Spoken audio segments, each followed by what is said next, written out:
विजय गुजरात के भावनगर जिले में एक कंपनी की फैक्ट्री साइट पर काम करता था। उसके अंडर में 5-6 लोग और काम करते थे और वो साइट करीब 7-8 किलोमीटर के एरिया में फैली हुई थी। उसमें कई डिपार्टमेंट और कई कर्मचारी थे और उसमें कई तरह के काम होते थे। उस फैक्ट्री में कई प्लांट थे और उन सभी में अलग अलग प्रोडक्ट होते थे। एक कंपनी के अलग अलग प्रोडक्ट के लिए काम होते थे। पीछे नमक के ढेर भी थे जो किसी न किसी के काम आते थे। उस फैक्ट्री का एक डिपार्टमेंट नमक भी बनाता और बेचता था। इसी तरह उसमें पानी को शुद्ध करने के उपकरण भी थे। उसके कर्मचारियों में अच्छा भाईचारा और भरोसेमंद लोग वहाँ टिक पाते थे। विजय एक सामान्य घर का लड़का था। बचपन से ही वो अंधविश्वासी बातों पर ज़्यादा विश्वास नहीं करता था, इसलिए वो भूत प्रेत या काले जादू इन सब चीज़ों पर विश्वास नहीं करता था। लेकिन उसे भगवान पर भरोसा था और जो उसने अपनी आँखों से देखा या अनुभव किया उसे वो नकारता नहीं था। लेकिन वो बहुत मेहनती था। कोई भी शिफ्ट या ओवर टाइम आए तो उसे कुछ फ़र्क नहीं पड़ता था। लेकिन जैसे जैसे उनका पद बढ़ता गया अब उन्हें बाहर भी रहना पड़ा। साइट पर जहाँ भी खुली हवा और जगह मिलती वो वहीं काम करते थे। पहले वो फैक्ट्री के अंदर डिपार्टमेंट में काम करते थे। एक रात वो पीछे की तरफ जा रहे थे जहाँ नमक का ढेर है। तभी उनका पैर सड़क के कोने पर एक गड्ढे में पड़ गया और उन्हें चोट लग गई। जब उन्होंने देखा कि यह ज़्यादा गहरा नहीं था बल्कि 1-1.5 फीट ही गहरा एक छोटा सा नाला जैसा था, लेकिन जिस तरह से वो गिरे थे उन्हें चोट लगी थी, ये उनके लिए आश्चर्यजनक था। लेकिन वो इसे भूल गए और अपने काम पर जाने लगे। कुछ देर बाद चाय ब्रेक के दौरान सब लोग एक साथ बैठे। तभी विजय के पैर में दर्द हुआ और किसी ने इसका कारण पूछा। तो जब विजय ने बताया तो वहाँ बैठे 2 लोगों ने उनसे पूछा, क्या सेक्शन 7 के सड़क पर आखिरी कोने पर MIC 8 के पास पैर दबाता क्या? ये सुनकर विजय हैरान रह गया और पूछा, हाँ वहीं पर, लेकिन आपको कैसे पता चला? तब वहाँ मौजूद 20 में से 20 लोगों ने कहा कि उन सभी का पैर एक न एक बार वहाँ पर ऐसे ही फंसा हुआ था और सभी को एक ही जगह चोट लगी थी। ये ऐसी बात नहीं थी जिसे विजय स्वीकार कर सके, लेकिन उसने इस बात को नज़रअंदाज कर दिया। अब कुछ दिनों के बाद विजय और उसके साथी को उसी जगह पर काम करने जाना था जहां उसके साथ पैर वाली घटना हुई थी। और रात की शिफ्ट के दौरान मज़दूर भी 1 घंटे आराम करते हैं, इसलिए उन्हें उस जगह पर आराम करना था। जो व्यक्ति विजय के साथ था वो माता का बड़ा भक्त था और जैसे जैसे वो उस जगह पर गए और काम करने के थोड़ी देर बाद आराम करने के लिए लेटे, दूसरा व्यक्ति अचानक खड़ा हो गया और उसने विजय को भी खड़ा कर दिया और उसे वहाँ से दूसरी जगह जाने के लिए कहा और वो दोनों खड़े होकर दूसरी जगह चल गए। जब विजय ने उससे पूछा कि तुमने ऐसा क्यों किया, तब उस आदमी ने कहा कि वहाँ एक औरत है जो यहाँ काम करती थी और उसने यहाँ अपनी जान गंवाई थी। उसके हिसाब से ये जगह हमारे लिए सही नहीं है। वो हमें चेतावनी दे रही थी कि अगर हम यहाँ से नहीं गए तो हमारे लिए बुरा होगा, इसलिए मैं तुम्हें उठाकर यहाँ ले आया। वो जगह उसकी थी, इसलिए वो मुझे एक बार बताने आए थे। विजय को कुछ समझ में नहीं आ रहा था कि आखिर उसका साथी ये सब क्या बके जा रहा है, क्योंकि उसे इन सब बातों पर कोई यकीन ही नहीं था। कुछ महीनों बाद विजय को फिर से रात की पाली यानी कि नाइट ड्यूटी में काम करने के लिए चुना गया था।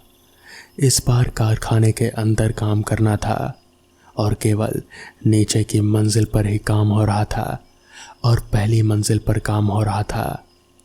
रात में दूसरी, तीसरी और चौथी मंजिलें बंद कर दी जाती थे और सभी को वहीं रखा जाता था।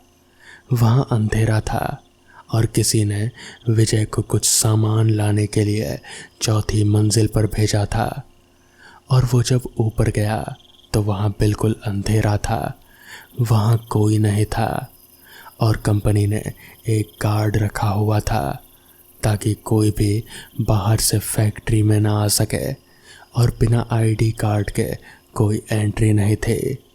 विजय कुछ सामान लेने के लिए तीसरी मंजिल पर गया और बाकी मजदूर जिन्हें विजय ऊपर से देख रहा था, विजय वहाँ ऊपर जाकर सामान ढूंढ रहा था और नीचे झांककर किसी काम से आए लोगों को देखा और ज़ोर से चिल्लाकर नीचे अपने दोस्त को बुलाने लगा कि अचानक अंधेरे में पीछे से किसी ने उस पर लोहे की रॉड फेंकी, लेकिन विजय बच गया। तो वो इधर उधर देखने लगा, कौन है? लेकिन वहाँ कोई नहीं था। लेकिन विजय को यकीन था कि कोई मौज मस्ती कर रहा है, तो उसने नीचे चिल्लाकर अपने दो साथियों को ऊपर बुलाया और वो ऊपर आ गया। विजय ने उन्हें रॉड के बारे में बताया तो उन लोगों ने ज़ोर से कहा कि जो भी मौज मस्ती कर रहा हो वो बाहर आ जाए, लेकिन कोई भी बाहर नहीं आया और अचानक अंधेरे में से किसी ने चारों तरफ से एक साथ कई सारे रॉड फेंकना शुरू कर दिए जो सभी के शरीर पर लगी। तो सभी डर गए और भागकर वहाँ से नीचे आ गए। तभी एक आदमी जो थोड़ी देर के लिए बाहर गया हुआ था वो अंदर आया। वो उन सभी में से उम्र में बड़ा था और अनुभवी था। उसे ये सारी घटना और जो कुछ भी हुआ उसके बारे में पता चला, तो वो चुपचाप ऊपर गया और वो चीज़ ले आया जिसे लेने विजय गया था। तब सबने उसे इस घटना के बारे में बताया। उसके साथ ऐसा कुछ क्यों नहीं हुआ, सबने कारण पूछा। तो उस आदमी ने कहा कि उस जगह पर उसके कई साथियों की मौत हो गई थी एक हादसे में। वहाँ पर ऐसा ही होता है, इसलिए वो मुझे बिल्कुल परेशान नहीं करते हैं। पर अगर वहाँ कोई और जाता और शोर मचाता है तो वो लोग उसे परेशान करते हैं, वरना अगर आप चुपचाप दबे पैर जाकर अपना सामान लेकर आ जाएंगे तो कोई दिक्कत नहीं होगी। विजय को समझ आ गया था कि उस फैक्ट्री में ज़रूर कुछ ना कुछ तो गड़बड़ है। उसने वहाँ मुश्किल से एक आध हफ्ते ही काम किया और फिर उसने वो नौकरी छोड़ दी। तो दोस्तों, ये थी आज की पहली कहानी। तो चलिए बढ़ते हैं आज की दूसरी कहानी की ओर। कभी कभी जाने अनजाने में हम कुछ ऐसी गलतियां कर डालते हैं जिनका असर हम पर बहुत बुरी तरह होता है। ऐसा ही कुछ हुआ उन 5 दोस्तों के साथ। बाहर बारिश रुकने का नाम नहीं ले रहे थे, बिजली भी गुल थी कि अचानक दरवाजे पर किसी ने दस्तक दी। गगन, जो कि गहरी नींद में सोया था, अचानक उठकर बैठ गया। तब उसने घड़ी की ओर देखा तो रात के 2 बज रहे थे। अब दरवाजे की दस्तक और आवाज़ दोनों ही बहुत तेज होने लगे थे। गगन थोड़ा डर गया, लेकिन उसने अपना साहस बांधा और अपने बिस्तर से उतरकर दरवाजे की ओर मुड़ गया। वो जैसे ही दरवाजे को खोलने लगा, अचानक दस्तक होना बंद हो गई। उसने फिर भी दरवाज़ा खोला, पर घने अंधेरे के सिवा उसको और कुछ भी दिखाई नहीं पड़ा। लगातार बारिश हो रही थी तो गगन को लगा कि शायद कोई मुसाफिर होगा, रात को ठहरने के लिए ठिकाना चाहिए होगा। मेरे देर से दरवाज़ा खोलने के चलते वो चला गया होगा। फिर वो अपने कमरे की ओर बढ़ा और बिस्तर पर जाकर सोने लग गया। अगली सुबह वो अपनी माँ की बड़बड़ाहट सुनकर उठा। वो चाय का कप लेकर उसके पास खड़े थे। उठ गगन, समय देखा है तुमने? ऑफिस नहीं जाना क्या? कब से उठा रही हूँ, उठ अब और चाय पी, नहा धो ले। गगन उठा तो समय देखकर हैरान था। सुबह के 9 बज रहे थे। वो आज काफ़ी देर तक सोया रहा। आज तक इससे पहले वो इतनी देरी तक कभी नहीं सोया था, लेकिन आज अचानक कैसे? ये सब वो सोच ही रहा था, तभी उसका मोबाइल बजा। कॉल उसके ऑफिस से आ रहा था। वो बात करके कुछ डरा और फिर कुछ दुखी सा हो गया। उसे जल्दी से ऑफिस पहुंचने के लिए कहा गया। वो नहा धोकर निकलने लग गया। तभी उसकी माँ ने कहा, बेटा नाश्ता तो करता जा। गगन थोड़ा डरा हुआ और जल्दी में था। उसने कहा, माँ ऑफिस में कुछ खा लूँगा।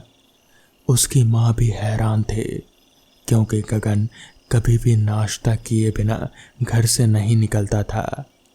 ये अब उसकी आदत बन चुकी थी।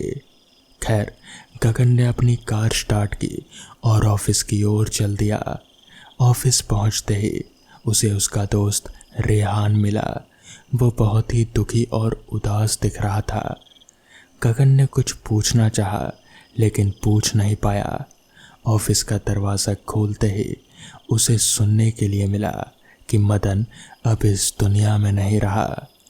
वो हैरान हो गया। ऑफिस में तो जैसे मातम सा छा गया। रेहान, ये सब कैसे हुआ? गगन ने पूछा।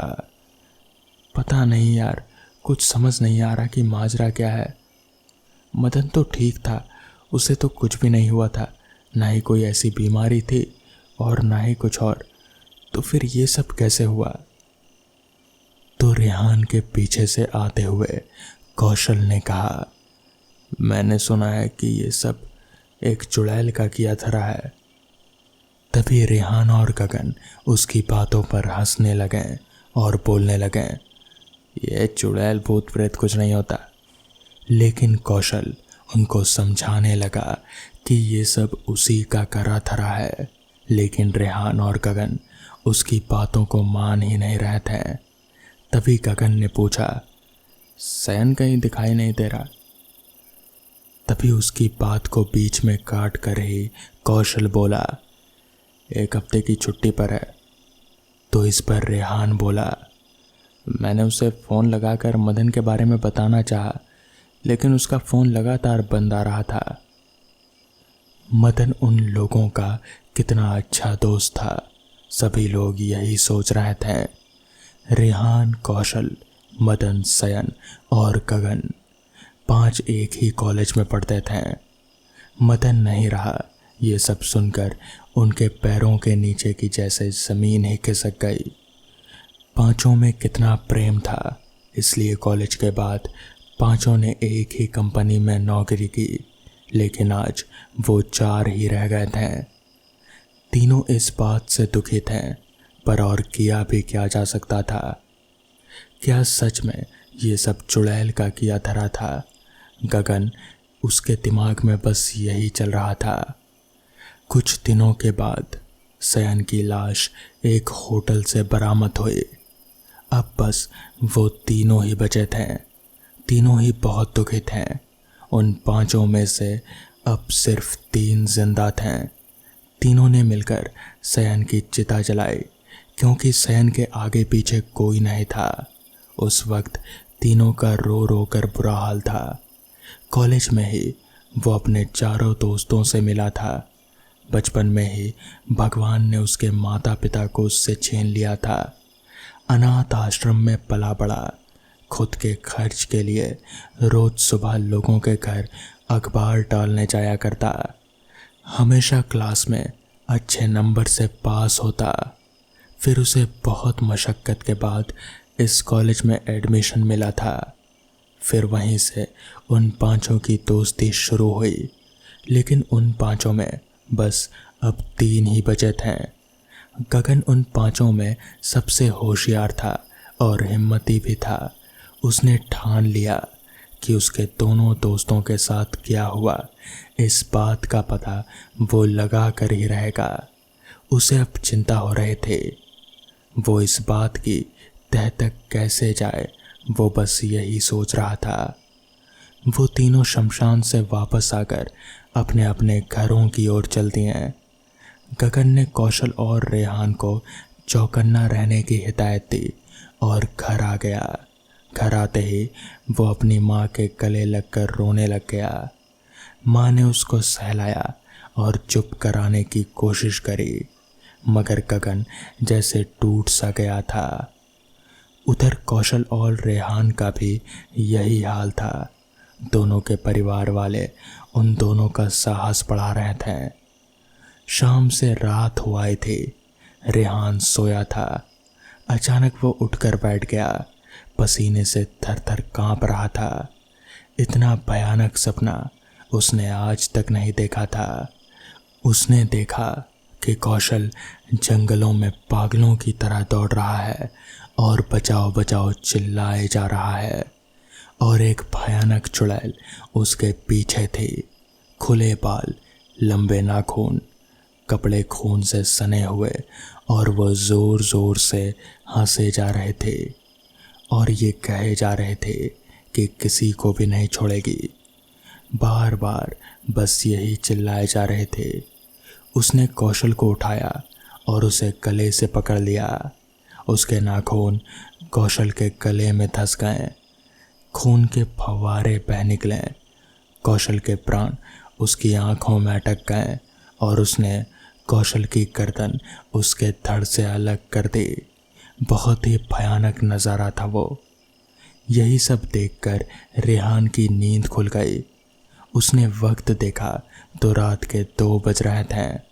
वो इस सपने को देखकर बहुत ज़्यादा डर गया था। उसने झट से कौशल को फ़ोन किया तो फ़ोन लगातार बंद आ रहा था। उसने गगन को फ़ोन किया तो उसका फ़ोन भी बंद आ रहा था। उसने कितनी बार ही फ़ोन किया, लेकिन सिर्फ निराशा ही हाथ लगी। तो उसने सोचा क्यों ना एक बार कौशल के घर हो आए। उसने अपनी कार की चाबी उठाई और चल पड़ा। अभी वो घर के दरवाजे पर ही था कि तभी उसकी माँ ने उसे आवाज़ दी, रेहान बेटा कहाँ जा रहे हो इतनी रात को? वो पलटा और अपनी माँ के पास आया। वो अब भी थर थर काँप रहा था। उसे देख उसकी माँ उसके पास आई, उसे बैठाया और पानी पीने के लिए दिया। रेहान ने पानी पिया। तब उसकी माँ ने उससे पूछा कि वो इतनी रात को कहाँ जा रहा था। वो कुछ नहीं बोला, बस ज़ोर ज़ोर से रोने लगा और कहने लगा कि उसे जाना ही होगा। जिसके बाद वो अपने घर से बाहर निकला और कार लेकर कौशल के घर की तरफ बढ़ने लगा। अभी वो रास्ते में ही था कि तभी अचानक उसे महसूस हुआ कि जैसे वो कार में अकेला नहीं है, बल्कि कार के पीछे वाली सीट पर भी कोई बैठा हुआ है। मगर ये कैसे हो सकता है? वो तो अपने घर से अकेला ही निकला था। मगर उसे पीछे कोई भी दिखाई नहीं पड़ रहा था। उसने पीछे मुड़कर भी देखा, मगर वहाँ पर कोई नहीं था। तभी अचानक से पीछे से एक बहुत ही भयानक सा दिखने वाला हाथ रेहान के गले तक पहुँचा। उस हाथ की बड़ी बड़ी नाखूनें रेहान को कुछ याद दिला रहे थे। वो नाखूनें ठीक वैसी ही थी जैसा कि उसने अपने सपने में देखा था। तभी वो सभी नाखूनें एकदम से रेहान के गले में धंस गए और रेहान के गले से खून के फव्वारे बह निकले और फिर उसकी गाड़ी का एक्सीडेंट हो गया। अगली सुबह गगन को खबर मिली कि रेहान एक्सीडेंट में मारा गया। अब तो गगन और कौशल को पूरा यकीन हो गया कि दाल में कुछ तो काला ज़रूर है, मगर क्या, ये तो बस एक ही इंसान बता सकता था, वही जिसने इससे पहले भी कई लोगों की मदद की थी, और वो थे बाबा हरिनाथ। जिसके बाद गगन और कौशल दोनों बाबा के पास पहुँचे, बाबा को पूरी बात बताई, जिसके बाद बाबा ने अपनी आंखें मूंदी और फिर कुछ मंत्रों का जाप करने लगे। पूरा जाप करने के बाद बाबा ने अपनी आंखें खोली और फिर बोलना शुरू किया। आज से करीब 3 हफ्ते पहले तुम 5 दोस्त कहीं घूमने गए थे। इस पर कौशल ने अपना सिर हाँ में हिलाया, जिसके बाद बाबा ने बोलना जारी रखा। वहाँ पर घूमते घूमते जंगल में तुम 5 दोस्तों ने एक बहुत बड़ी गलती कर दी थी। वहाँ पर एक कलश रखा हुआ था। तुम 5 ने पहले तो उस पर पेशाब किया और फिर उसे पत्थर से मारकर फोड़ दिया। क्या ऐसा कुछ किया था तुम लोगों ने? गगन और कौशल ने अपना सिर नीचे किया और फिर सिर हाँ में हिलाया, जिसके बाद बाबा ने कहा, बस यही गलती तुम लोगों को भारी पड़ गई, क्योंकि उस कलश में एक बहुत ही भयानक चुड़ैल कैद थी, जिसको तुम लोगों ने न सिर्फ गुस्सा किया बल्कि तुम लोगों ने उसे आज़ाद भी कर दिया। वो इतनी भयानक है कि तुम 5 को मार कर ही दम लेगी। जिसके बाद कौशल और गगन ने कहा, तो फिर बाबा हमें क्या करना चाहिए? जिस पर बाबा ने अपनी पोटली में से उन लोगों को 2 ताबीज़ें निकाल कर दी और फिर कहा, इसे अपने पास ही रखना, कभी भी अलग मत करना। हो सके तो हाथ पर या फिर गले पर पहन लो। अगर ये तुम्हारे पास रही तो फिर वो चुड़ैल तुम्हें कुछ नहीं कर पाएगी। जिसके बाद उन लोगों ने वो ताबीज़ ली और फिर वहाँ से अपने घर आ गए। उस दिन के बाद से उन दोनों दोस्तों को फिर कुछ भी नुकसान नहीं पहुँचा, लेकिन एक गलती के चलते उनके 3 दोस्त मारे गए। इस बात का पछतावा उन्हें आज तक है। तो दोस्तों, ये थी आज की कहानी। अगर आपको ये कहानियाँ पसंद आई हों तो वीडियो को लाइक और चैनल को सब्सक्राइब करना ना भूलें। तो मैं आपका दोस्त आर्यन जल्द ही मिलूँगा आपसे ऐसी ही नई कहानियों के साथ। तब तक के लिए अपना ख्याल रखें।